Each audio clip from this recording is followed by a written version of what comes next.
Hey, what's happening? My name is Dr. Ben. I'm your host. This is the Pre-Chiro podcast where we have meaningful conversations for you, the pre-Chiro student, but also for chiropractic students and chiropractors, where we just explore new questions and try and build better contexts so that people can thrive in this profession. So today I have Chris Burfield here with me. Chris, can you kind of just get us started by introducing yourself, sharing a little bit about your background, and just getting us ready to learn from you today? Yeah, for sure. So my name is Chris Burfield. I live in the Dallas, Texas area.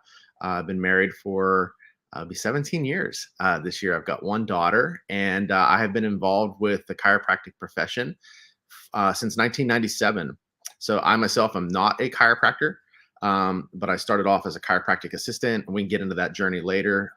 Eventually, co-owned a practice for 7 years, and now I help bring the chiropractic message to communities across the globe through marketing. I have a marketing company called Van Burf Media, and we help chiropractors spread their unique message of health and healing to the world.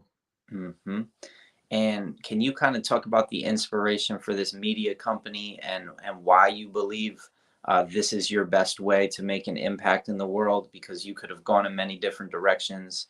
Why are you still, since 1997, that's like over 20 years now, still passionate about sharing chiropractic with the world? Yeah, And where's the gap there that you see needs to be filled? yeah, for sure. So I guess I'll kind of start back at the beginning and and talk a little bit how I got to this point in my life in my career. So initially, after I graduated high school, I went to college like everybody else, and I had no idea what I wanted to do. Nothing. My dad actually was a coal miner for 17 years, and then when his mine closed down, he went back to school and he had a passion for Christ, so he became a preacher, a Methodist minister, and he majored in sociology.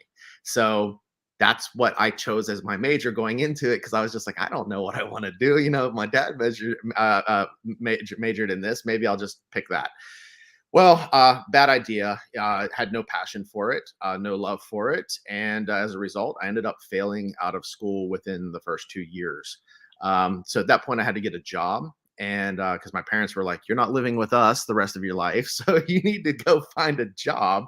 So Mhm. I worked a bunch of odd and end jobs. I installed satellite dishes for a little while. I worked in the service department of a car dealership, which was also a bad idea. That lasted about 2 weeks. I knew nothing about cars. Um, and I just kind of bounced around from job to job. And I was thumbing through and I was feeling like a complete loser. All my friends were still in college. Here I was, failed out, living at home with my parents. And I'm like, I don't know what I'm going to do with my life because everything back then was minimum wage, and the minimum wage back then was $5.25 an hour. So I was like, what am I going to do with my life? And I'm just like thumbing through the newspaper one day, and I see this ad, and it says healthcare facility, help wanted, no experience necessary. So I was like, hey, it's healthcare. It probably pays really well. Like, all right, I'm gonna go apply for this job. So I end up driving to the location of where the interview was, and it turns out it was a chiropractic office. And I had no idea until I pulled up, and there was this big red sign that said chiropractor. And I was like, oh, that's interesting. Well, my dad being a coal miner, he's been to the chiropractor. I've been there with him, watching him get his back adjusted. So I knew chiropractic is just being, a place that you go if you have a bad back. So I walk in there, and the front desk manager, her name was Sherry. She goes, "You must be Chris." And I said, "Yeah." I'm like, "How did you know?" And she goes, "Because you're the only guy interviewing for this job today." And I looked to my left, and there was about 20 women sitting in the waiting room area filling out applications. And I was like, "Oh, wow. Okay." So like I go and I sit down in this sea of women, and they did like a group interview. And the doctor came out, Dr. James Strong, and introduced himself. And then Sherry ended up asking a bunch of just group questions. And to be quite honest, like at that point, I just wanted to get out of there. Like I felt like, I was the only guy. I felt uncomfortable. I was like, I'm not trying to be like chauvinist or anything like that, or, misogynist or whatever, but like, I just felt like I wasn't the right person for this job. You know what I mean? Based on I was the only guy. So long story short, I didn't really give very good answers. And I left that day. I was just like, whatever, I just want to get out of here. So 2 weeks later, I still don't have a job. I get a call back from them, and it's Sherry, and she says, "Hey, Dr. Strong would like to invite you back for a second interview." I said, "Okay." And I was completely jobless at this point, and I'm like, "All right, it's worth a shot. I don't have a job. I'm going to go." So I go down there, and funny enough, Dr. Strong, he's like, "Chris, I really like the way you carried yourself in the room." And I was like, "Really?" And he's like, "Yeah." He goes like, "I think you'll be a great fit for this office, and the job's yours if you want it." And I was like, "Okay, awesome." I'm like, "How much does it pay?" And he's like, $6 an hour. So it was $6 an hour. So that was the beginning of my journey into chiropractic. And luckily for me, I had a chiropractor that I worked for, Dr. Strong. This was in a little town called Blairsville, Pennsylvania. And he was very purpose driven and very passionate and really wanted to help a lot of people. And he began to kind of take me under his wing and really teach me about the philosophy of chiropractic, that the body is self-healing and that it doesn't need any help. It just needs no interference, that your nervous system controls and regulates every function in your body. And if your body doesn't work right, you don't work right. And that doesn't mean that you end up with back pain. That means that you can end up with a variety of health problems. It could be headaches, migraines, allergies, kidney issues, sciatica, breathing problems. So, and it began to make sense to me. And I was just like, yeah, like, why has nobody really ever taught me this? Because when I was 14 years old, I had a football injury. I was holding a dummy in practice, and this big lineman came up to throw a block, and I ducked my head like this when he hit me, and it like jarred my neck back. And shortly afterwards, I started developing headaches. And it got to a point where I was having 5 headaches a week, and I was taking Tylenol every single day practically. So I'd get up in the morning with a headache, I'd take 2 Tylenol, I'd go to school, I'd come back, I'd take 2 more Tylenol. And it was like that for 7 years. And he began to explain this stuff to me, and then did some x-rays of my spine and showed me what was going on with it and the misalignments, and he began adjusting me. And before I knew it, all of my headaches had gone away after living like this for 7 years, thinking this was just part of life. So as that happened to me from my own personal experience, working in the office for the next 2.5 years, I began to see all kinds of people coming in with all sorts of different health problems getting better. And I, realized that, okay, this is more than just back pain and neck pain stuff, right? So I became very passionate and fell in love with chiropractic myself. And eventually he says, "Hey man, why don't you go to you should be a chiropractor. You need to go to chiropractic school. We need people like you, that think like you, that have a passion for the profession. You need to be a doctor. You need to be a chiropractor." And I was like, you know what? That's not a bad idea. So I've been out of school now for 2.5 years, and I'm like, hey, everybody deserves a second chance, right? So I'm like, okay, well, where do I go? And he goes, "You go to Parker College of Chiropractic. It's the greatest school in the nation." So like, he ends up like throwing that out there, right? And like, so I end up deciding I'm going to move to Dallas, Texas, from this little town in Pennsylvania where I had spent my entire life. I was 24 years old at this time. And I remember I told my parents, like, "Hey, I'm gonna move to Texas, and I'm gonna become a chiropractor." And oh my gosh, like, I love my parents, but they were like, "You can't go to Texas. Are you crazy? You don't have any money. You don't have any friends down there. You don't have a job. You have no family. You can't you can't go there. This is not a good idea. Like, just, maybe you can figure out something else, but I wouldn't go." Right. So I started getting like all this like negative pushback from my parents, which I was kind of surprised at. And but I was like, you know what? No, I'm going. I'm determined. So for the next 6 months, I saved up $2,000 and decided, okay, it's time to go. So I packed up everything I owned, including the mattress to my bed, and I shoved it into this 1997 Ford Escort that I owned, very small car.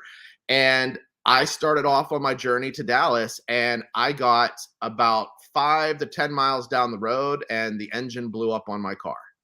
And I had to pull over and I had to walk. There was a car dealership down the road. I had to walk to the car dealership and I had to call my parents and say, hey, my car broke down. So I ended up like, my mom is like, see, it's a sign from God. You're not supposed to go. So I was like, no, I'm going. So ends up, I take $800 of the 2,000 I saved up and I buy a used engine. And about a week later, I start off on my trip to Dallas again. And this time I made it. But again, had no job, had no friends, had no family. And I'm down to $1,200, and my rent is $400. I got to pay to live with these 3 other guys, by the way, that were chiropractic students. So I ended up getting a job in a chiropractic office when I moved here and went back to school. And unfortunately, I failed out again a second time. Just could not, just wasn't a very good student. So I was trying to do my prerequisites and I was like, you know what? This is okay. I'm going to be all right. I still love chiropractic. I'm still going to be a chiropractic assistant. I'll do this the rest of my life because I just love this profession. I love helping people and I love seeing these quote unquote miracles taking place. People that come in that have been told nothing more can be done. That's all we helped was people who could not be done. So like it was just very inspiring for me to be around this profession and like-minded people, going to conferences and seminars and being around people that thought the same way. And it was very rejuvenating. But lucky for me, one of my roommates was actually good at school and was about to graduate. And he came to me, and my job in the office that I worked at was not only helping patients in the office, but I did outside talks, dinner events. I networked with medical doctors. I did spinal screenings. So I did a lot of the marketing for these offices and grew and sometimes doubled the practice after I would come on board. And because I worked for a few different offices during that time era. Long story short, he came to me and said, hey, how would you like to be a 50-50 partner with me? I'll do the chiropractic stuff. You do the marketing stuff, and let's build a practice together. So in 2003, that's what we did. We had no money. We had $12,000 between the two of us. And that was between a $3,000 refund check I got that year from the IRS and some credit cards that he and I both had. We had $12,000. We could not get a bank loan. It was like every bank we went to was like, well, you have no collateral. Your credit's not that great, so sorry, but we can't give you a loan. But we were determined. So we took this $12,000 and we actually opened an office on a shoestring budget. And it was like one of those things where it was like, okay, we have to succeed in month 1 or we're going out of business in month 2 because we had no working capital. So man, we just hustled. We went out and I did as many screening events that month as possible. And I, went door to door, introduced myself, told them we had a new office. This was back before social media or any of that stuff. Now you can just throw up an ad, right? And let people know that you're open. But back then you had to actually get out and like make it happen, So, yeah. And before I knew it, we grew a practice that was helping hundreds of patients each week. We were seeing about 250 to 300 patient visits a week. It grew into a practice that was doing about $750,000 a year. So it was successful. And at that, I did have like a bit of a toxic relationship after a while with my business partner, just to be real transparent. We ended up not getting along. He kind of wanted to take the practice in one direction. I wanted to take it in the other, and we butted heads a lot. And at that point, I was like, I think I could probably help a lot of other chiropractors build their practices through marketing. So I ended up doing a buyout with him in 2010. He bought out my half of the practice and I stopped being in the brick and mortar and helping patients and, building that practice. And I went into marketing and I put together some different programs that things I did in the office that were successful. Like I did a referral marketing program. I did some social media stuff, and then ultimately created an agency where I did all the social media instead of just teaching people how to do social media. I actually was like, I'll do it for you. And that's what led into Van Burf Media. So that's the whole journey of really how I got to here. It was like I felt like I could help. I wasn't happy with where I was, and I felt, I've got a gift and a talent. I have a passion for chiropractic. I love chiropractic, and I think more people should understand the benefits of it. And that just kind of all came together, and that's what I do now. Now we just help chiropractors spread their message into their communities around the globe and bring more people to true health and healing. Right on. So I just want to acknowledge that you just talked for like 13 minutes straight, and Oh. that was a story that you told, and I would love for you to get into the art of storytelling and how valuable it is to be a great storyteller for students. Because if I might have asked you this question 10 years ago, before you became like full on media company agency status, developing content in the in the eyes of the general public, but for other people, I'm sure when you'd work with clients, you're having to extract their stories from them and then really teach them about how that story is going to be the thing that attracts people to them, because stories are magnetic. I want to touch on that, and then I also want to acknowledge the entrepreneurial mindset that you had to have to start a practice that on a shoestring budget that reached 750,000. Like, to scale is a huge thing, right? Like, a lot of Right. people get comfortable at certain numbers and they'll stay there their entire 1, 2, 5, 20 years. So I just know that from experience. I'm 10 years in, and there's been periods of time where it's like, do we really want to scale, or are we really just happy with what we've got, right? So Right. also being clear for students, this is not always the goal to have that $750,000 a year, 250 patient a week practice for everybody. That's, Right. some people want that and that's their goal and they go and get that. And I'm sure when you work with people, you help clarify what their needs are so that you can help them achieve exactly that, right? Because some Yeah. people would rather a low volume, high High ticket, return. sort of like high care. Yeah.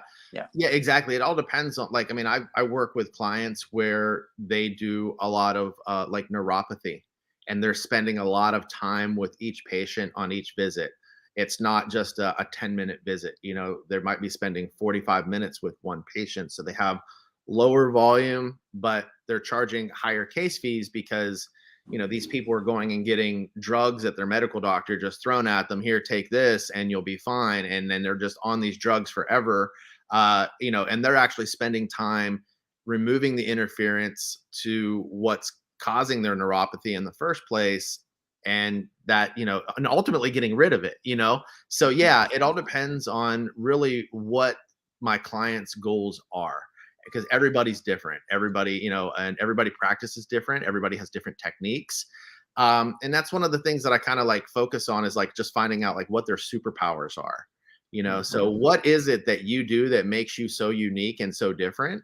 Mhm. And then finding out like, well, how did you get to that point? Because that backstory of like how they discovered this particular technique or this way of helping people is important as well. Mhm. So, but yeah, But I just absolutely. want to touch on, because I didn't mean to be disrespectful about telling you that you spoke for 15 minutes. I wanted to bring up and make aware that it's actually a really healthy practice for you to talk out your story in detail.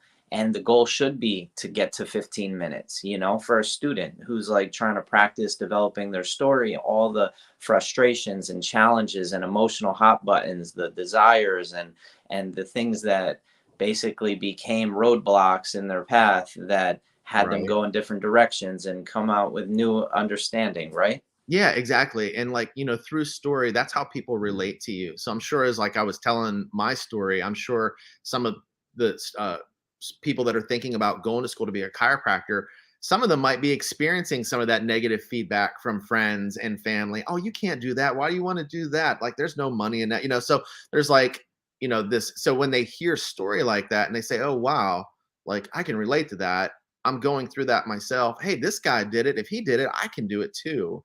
So that's kind of the importance of stories. And like when you're in a healthcare setting, having that some sort of story, whether it's your own story or a story of a patient that came, because patients, have their own stories as well of how they ended up in your office and then how they got better. So you can share those stories or share your own personal story. But yeah, that's what really what makes you relatable as a person. And then you just being an entrepreneur, can you talk about what your mindset is, what your goals are, or just how you orient to life as an entrepreneur? Yeah. Yeah, that's the thing, being an entrepreneur, I guess one of the biggest things you have to like face is that you are going to fail a lot more than what you are going to succeed. But that's very true for myself.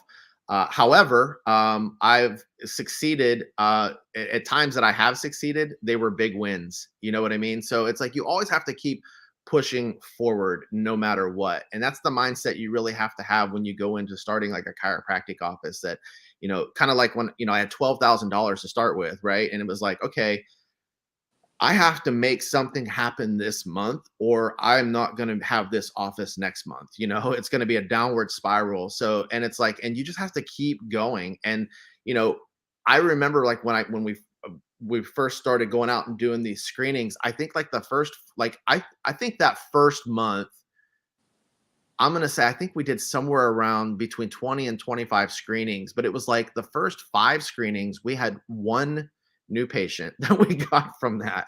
Just one new patient. And like she came in and she actually started care. And I'll never forget it. She was the first new patient. She actually started care, and we were an all cash practice. And chiropractic was first founded in 1895. And that's what I charged her for a year's worth of care in the office. She was going to need about a year's worth of care. Every patient's different, but she needed about a year's worth of care. And I charged her $1,895 because I was like, I don't know what to charge her, right? So we charged her that, and I felt that was fair. But yeah, it was like, got that one new patient, and then from there, is like, okay, now we have one new patient. Now we can start focusing on like referrals. Hey, Carol, who do you know? So, and next thing we know, she's referring some people that she worked with to the office. But the thing is like, it could have been very easy to like after 5 screenings and only getting one new patient to just really get down on yourself and be like, man, like I suck at this. Like this is terrible. Um, I think, we're going to fail, and then you start to get into this downward spiral mentally of like, oh my gosh, like it's not going the way I envisioned it. It's going to be, we're going to fail. We're not going to make it go. But what you think about is what you bring about. Your innermost dominant thought becomes your outermost tangible reality. So like when you go into like, pursuing a career as a chiropractor, you're going to go to school, you're going to take some tests, you're probably going to fail, but you have to keep pushing forward and keep that mental mindset that, hey, I am going to make it, I am going to do it, I am going to succeed. Mhm. So yeah, that's the entrepreneurial thinking. I would say like, just the only time you fail is when you stop trying. Solid advice. What do you think about a pre-Chiro club startup? You got students that are trying to get a message of chiropractic out to their guidance counselors, to their administrators, either at their high school or college, maybe even if they're starting one up in their local community, hosting um, meetings or events. Um, can you kind of outline some of the basics of how you go about structuring an event? Obviously, it depends on the context, but or maybe not even that. Just give some advice on like how a student can get started trying to build their little pre-Chiro club, attracting members, maybe charging members, having a Yeah. budget, having there be like outcomes as far as like how many messages they want to get out there and in what ways, different Yeah. mediums of messages. Well, one of the things I would do is I would start. Well, a great place to start would be on social media. It could be just starting by creating a private like Facebook group that you invite people into, and people that are wanting to maybe think of, that are thinking about pursuing a career as a chiropractor, and in starting that group and then maybe reaching out to chiropractors like your local chiropractor or people within the profession or people like you. right? So reaching out to them and inviting them to do like a Facebook Live inside the group where the people can share their experiences. These doctors can share their experiences of what it's like being in practice, why they got in it, and just staying around those like-minded people. From there you can you know, actually create groups. So you've got the virtual side of it, if you will, like through social media, but then you can, start an actual group club where you hold like events. So if there's a lot of people in the area that are part of that Facebook group, you can say, hey, we're going to have like a live, like a mixer. We're going to have it at the school in the auditorium at this time or whatever. Mhm. And then you can invite and you can, host the events and have everybody just kind of come together and like just draw in that like-minded crowd. Mhm.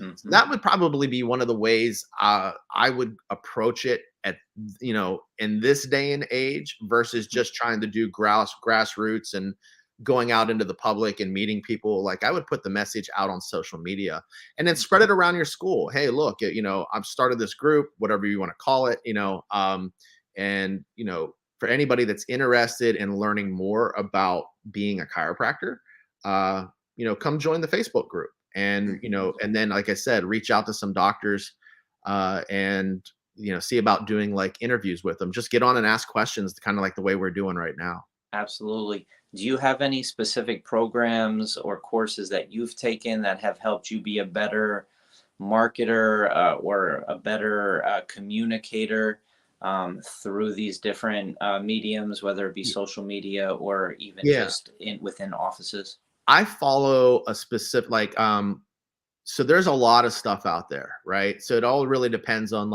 and a lot of it is good. Some of it's garbage, but there's a lot of stuff that's really good. So it all depends on who you really resonate with. But so I'll give two pieces of advice here.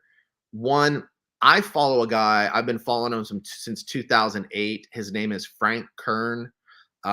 He is a genius marketer, and I've really learned a lot from him. I first came across Frank in 2008, followed him for a couple of years, and then I went and discovered this guy, and then I discovered this guy. So, like for example, Mike Filsame, Andy Jenkins, Eben Pagan. So I know these names mean nothing to most people, but these were like marketers of the uh, digital marketers, Hmm. and they all had really good stuff. But what happened is I started like chasing different programs. I started jumping from program to program to program, and then, but I always found that most of these people that I was following seemed to be very like kind of similar to Frank Kern. And Frank's been doing digital marketing since 1999. So I found myself just coming back full circle, and I primarily only follow Kern now, and have been following him since really like 2015, like solid and straight. I just found that like as you're jumping around from shiny object to shiny object, you kind of lose focus on the things that were working. So, and that's the other thing too. When you find something that works, keep doing it and do your best not to get distracted from keep doing it, because it might be working and then you see this shiny object over here and you're like, ooh, oh, that looks cool, and the next thing you know, you're over here doing this thing and you see your business or your results going down and you're like, well, what happened? Well, Hmm. you got away from doing the thing that was actually working.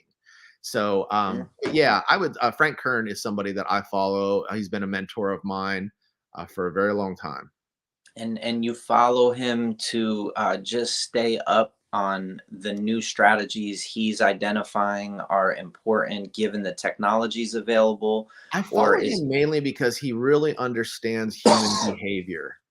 So Mhm. it's not so much like most of his strategies are pretty much the same technique or strategy as far as, hey, make a video, build an email list, communicate, but like what I like about him is that he understands, like for example, like when we were going through the pandemic, right, and all that stuff, right, buying behavior changed. People went from going to brick and mortar stores to purchasing stuff online. Also, entrepreneurs were experiencing a downturn in their business because of restrictions and stuff and whatnot. And Frank, understanding this human behavior, he came out with this whole marketing program. What would I do if I had to start all over again? Knowing that the majority of people were in that position feeling like, oh my gosh, like, restaurant owners, like their restaurants are shut down, they're not making any money. It's like, oh man, what am I going to do to get more clientele in here? I feel like I'm starting all over again. Right. So like that was like, so he really understands human behavior. And that's why that's one of the main reasons I follow him. He really helps me get an insight into how people think and how people, what makes them tick. And I think that that's a core skill set to develop, a core topic to focus on as you're becoming a chiropractor, right? Because a lot of people become great adjusters, but they can't get the message across really clearly, or they can't figure out how to shine within their community's eyes. Like they can't Right. get seen. The visibility is very low for somebody that just opens a chiropractic office and doesn't focus on establishing themselves as an authority in one way or another in the Yes. eyes of the people that they want to serve. Absolutely. Yeah, you hit the nail on the head. That's the thing, like, you really have to, it's not, if you think that you're going to start a chiropractic office and you're just going to walk in and you're going to hang a sign up and people are going to come flocking to you, or you're going to run like a single, Facebook ad that says, hey, now accepting new patients. If you don't have the ability to communicate and connect with your community, like we live in an era now where connection is really important. Transparency is really important. Because like, I mean, if you think about it, um, I mean, it's so easy now for somebody to come and do business with you. And if you're not transparent with them, they pick up on that and then they go to Google and they write this nasty review about you. Right. So, like, it's so easy for people to do that. And so, you really want to, and that's partly where, storytelling comes in, being a good communicator, sharing your story, letting people, through video, or audio, letting them hear your voice, hear the passion that you have for what you do. Um, Showing testimonials of patients where I always talk about, like, back in the day when I did patient testimonials, when video was just kind of coming out. This was like 2006, 7, when YouTube hit. I was like, oh, what's this YouTube thing, and I was doing patient testimonials, but it was like I wasn't just like having the patient sit down and be like, hi, my name is Mary, and I first came to Tree of Life Chiropractic because I had back pain. It was like I was there, like, talking to them, like, just like we're talking right now, kind of doing this, but they were there with me and I was giving them hugs and high fives. And people want to see that energy. They want to see that you're excited about the results that your patients are getting. Mhm. So yeah, it's like, Mhm. being able to communicate that to people is really, really important. And if Mhm. you're not a good communicator, you're going to struggle in practice. I mean, just to isolate that one example that you just gave, I think that that could be translated to fellow students. Find out something that was successful in their life and share it in conversation with them in person on video. And that's actually training for you to become a chiropractor. I mean, I know Right. these are soft skills that don't get identified as being important, but if you can be on camera and get comfortable, I mean, a lot of what I think this conversation could spiral into is a lot of work in the eyes of somebody who's never really dedicated themselves to creating content or figured out, how am I going to build an email list and why is that even valuable? How can I have conversations with and segment populations based on their interests within my email list? And I don't know if you follow Chaperone, Tiny Little Businesses. You know about No, Andre Chaperone? no. So he's the godfather of like automated email marketing. Like he started like it's called Autoresponder Madness. That's Okay. his flagship product, but he also does these little tiny offshoots. And um, the one that I signed up for was called Tiny is Mighty.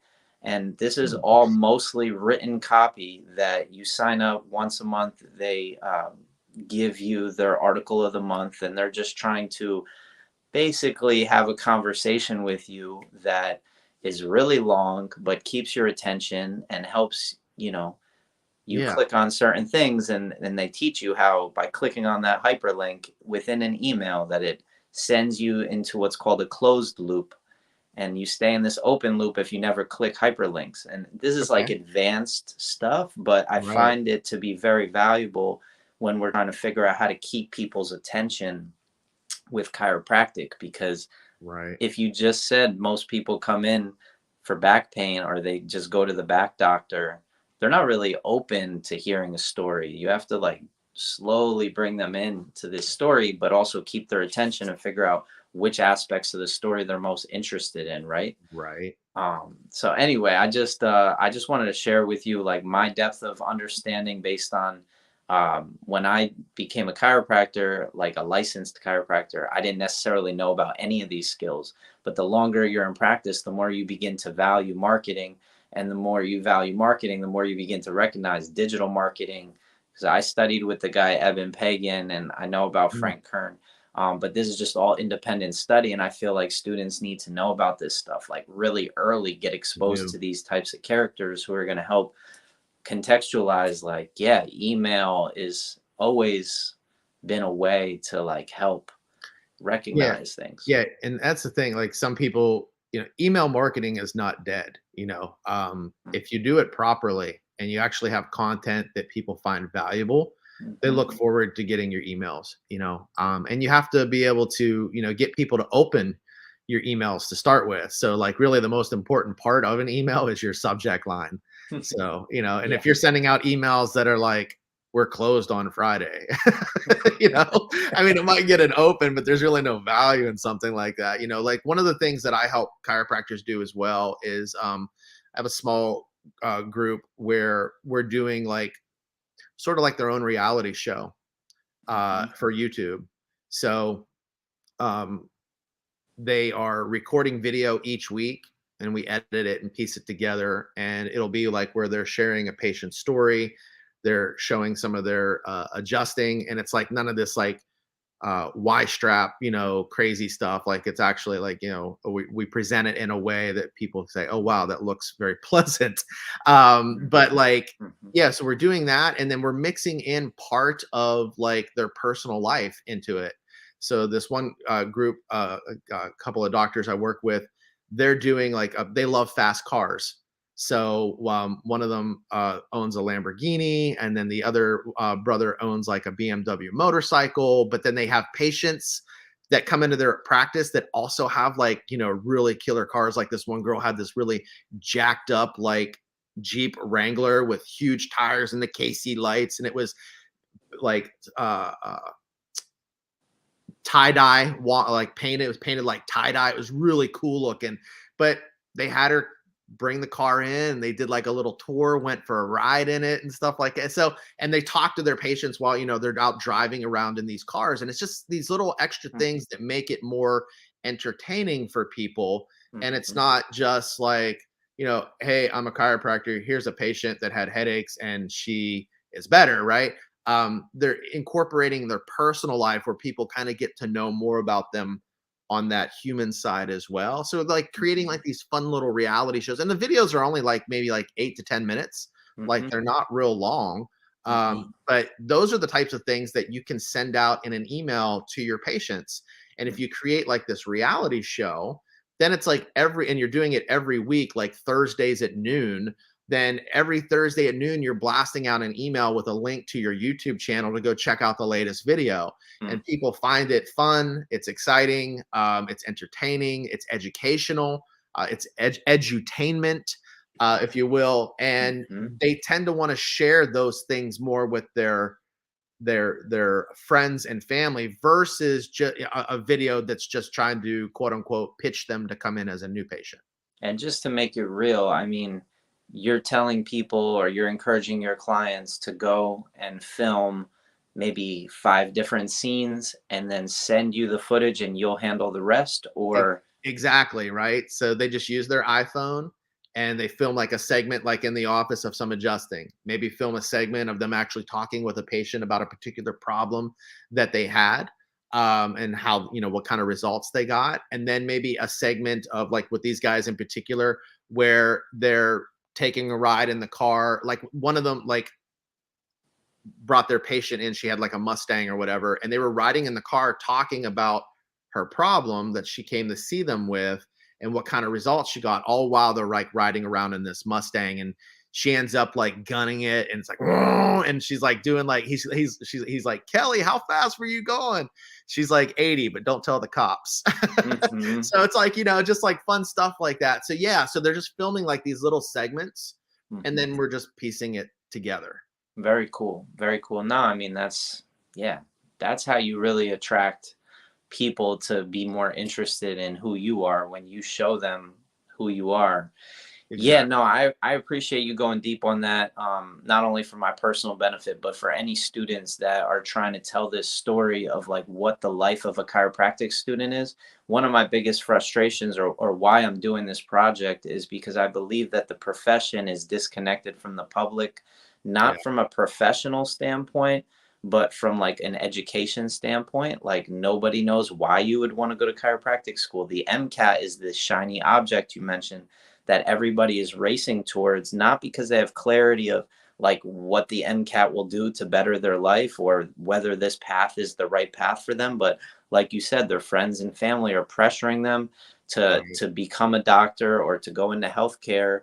The standard is physician's assistant, nurse practitioner, or medical doctor. Right. So why can't we just come over here and create pre-Cairo and develop an alternative to the MCAT, which is not based on all these questions, but it's based on all these experiences where it's like, have you done a show to really illustrate your life and talk about who you are as a college student and what you're doing as a pre-Cairo student Right. to go on and prepare to become this chiropractor, and like go to the office, do a little video there, go to the classroom, show yourself studying, Go to the go to a gym, go to college, your favorite go juice to, bar, you know what I mean? yeah, Like if you're living the blend it in. lifestyle, yeah, like, say yeah, exactly, like, that's the thing, like, a lot of people get into chiropractic because, they wanna live a healthy lifestyle themselves, but they also wanna help people get better.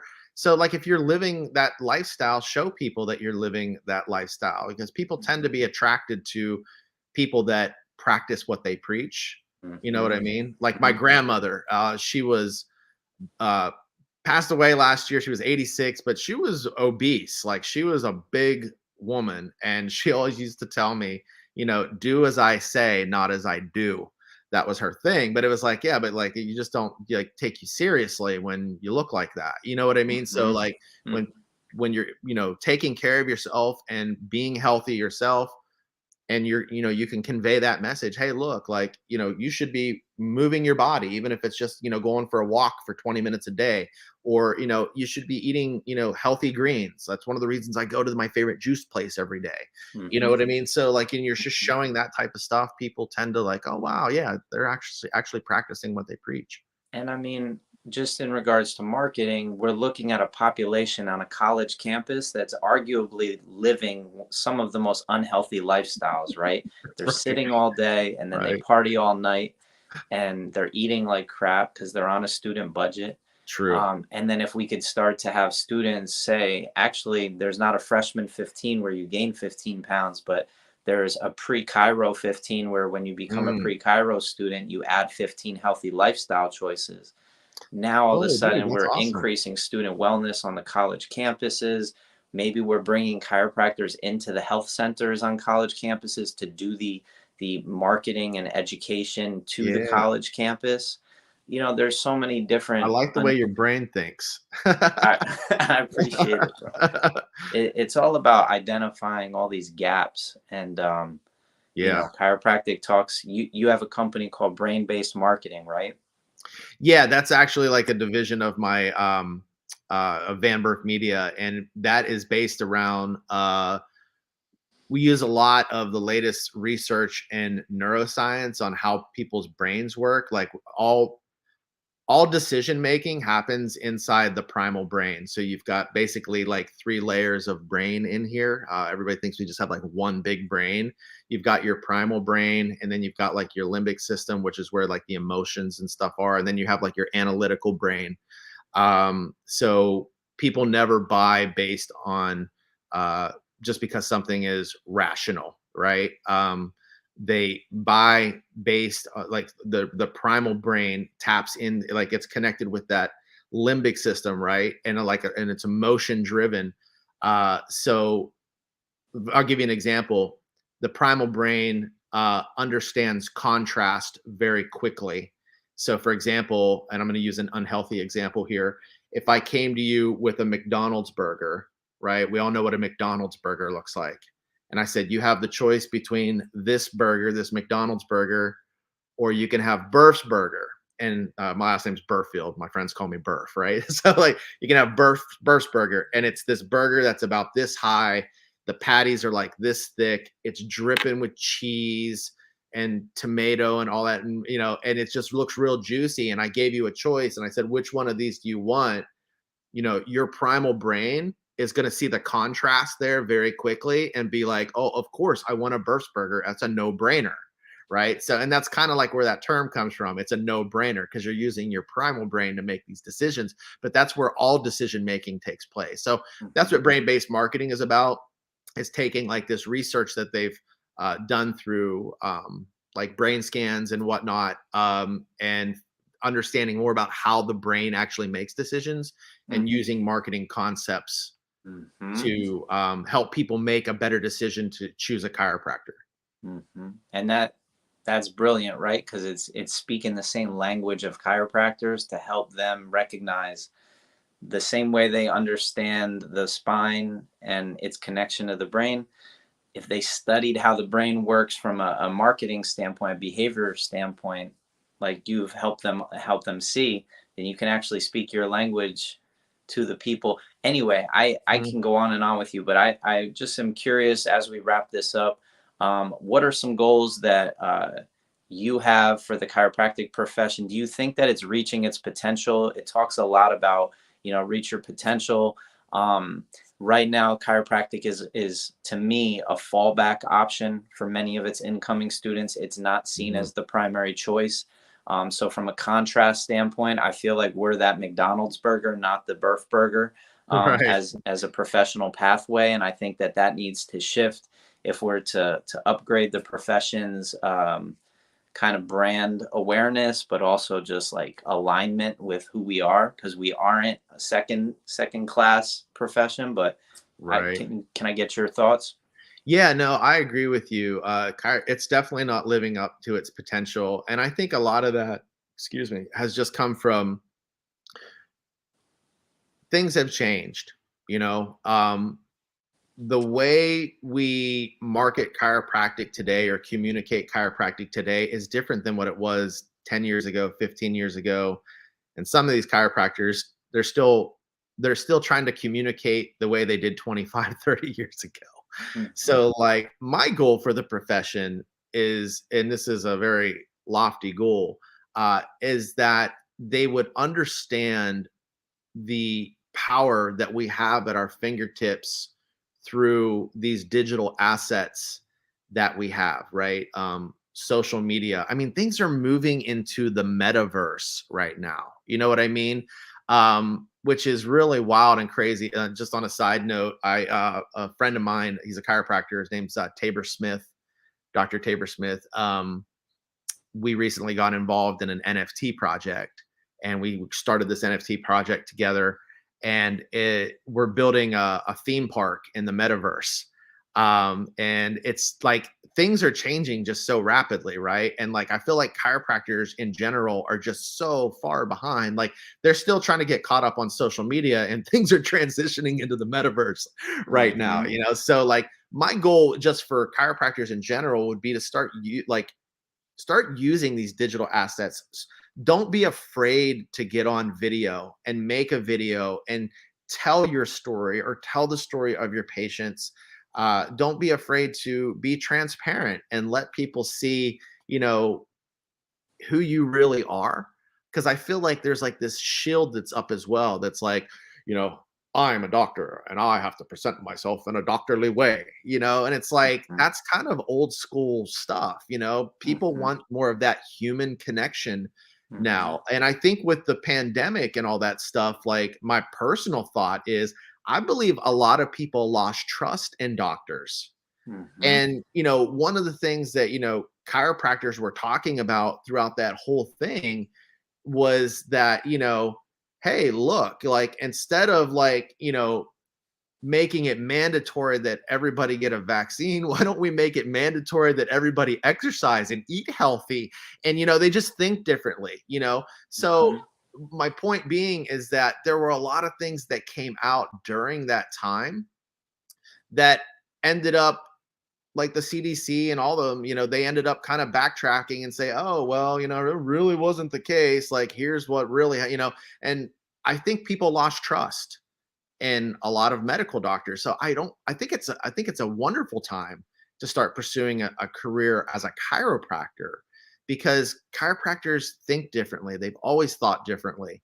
And they're more in tune with, like, our natural abilities to express optimal health and well-being versus just like shoving a pill down somebody's throat. So I know I kind of got off track there a little bit, but, like, yeah, my thing is, like, I think chiropractors need, my goal would be that they would step up more to the plate and not be afraid to make more content, create more videos that actually share, like, their real thoughts, what they think about the world at large, and how healthcare relates to it. So Mhm. And to organize around the people that are making the quality content. Because as you said, you work with clients who are making this type of content that you wish to see more of. And if we can organize as a profession around this quality content, these influencers that are chiropractors, then we can sort of synthesize a fabric that is much like stronger for mhm, today's public, and is much more relatable. yeah. So no, I hear you, and I dabble with the metaverse. Which platform are you building on? Is it Sandbox? Is it NFT Worlds? Is Called it Isles of Meta. Isles of And Meta? so we bought an island there, Yep. and they are pretty new, but they're, like, progressing very fast. And they were looking for projects to come in there, and they're actually going to help build it for us, Yep. because they're wanting to attract more people to it, so they need people in there. Hmm. So and they've been super cool. Yeah, But we yeah, might it's have to really have a neat. different conversation about that on a different podcast. But Yeah, yeah, that would be awesome. We could get Tabor and bring him on. We could do it he's been together. on this podcast Oh, he already. has. Oh, very cool. Yeah. No, there's so I'm trying to build an ecosystem, and I've interviewed the college presidents, I've interviewed people such as yourself, like Matthew, not Matthew Luke, but Jim Chester, who's Oh, not Jim, yeah. Uh-huh. necessarily a chiropractor, but is a chiropractor who's help or is helping. Ad You're a chiropractor who's He's helping other advocate, yeah. chiropractors who just don't practice, right? Right. So I do want students to be aware of you guys, because I think they can learn a lot from you, and I think that you can help this generation that's graduating, that's about to go into chiropractic school, get more out of their experience. Mhm. That's really what this is about, is just kind of showing all of the resources that are available, such as yourself, because you've been creating content for years, and Right. you've got a podcast. Can you kind of just, as we exit here, can you kind of just touch on all the different places people can learn more from you? Yeah, so, you can go to my Facebook page, which is called Brain Based Marketing. That's probably the best place to go and connect with me over there. And then, I did have a podcast, but I don't have it anymore. Did you Just scrap it, or is it still Well, exist? you know what? I don't know what happened, actually. I I I think I They were like accidentally 10-minute deleted it. long segments, right, where you would Yeah, it was cover called different Propaganda topics. Marketing Machine. Yeah, and the stuff isn't on there anymore. And I think I might have accidentally deleted it when I was pulling a bunch of stuff off my computer. Anyway, Yeah. um, but Okay. yeah, the best place really to reach me right now is on my Instagram, which is also Brain Based Marketing, or Facebook, which is Brain Based Marketing. Okay, great. And then any closing thoughts, any questions about pre-Chiro and what it's possible, or are you, I does it, think you're doing, like I was saying right before we got started, like what you're doing here is very unique. I've never seen anybody do anything like this. And I think it's very honorable what you're doing. Like I'm excited that you're actually bringing, different people throughout the profession and introducing them to people that may potentially want to be chiropractors. Because like at the end of the day, like I personally believe that chiropractic is the greatest profession on planet Earth, and it is man's greatest gift to man. So I can promise you that if you pursue a career as a chiropractor, it will be very rewarding. I am not a chiropractor, yet I have spent 25 years in this profession because of how amazing it is. Of course, every profession has like, some stuff that the downside of it, but the positivity far outweighs the negatives. hmm hmm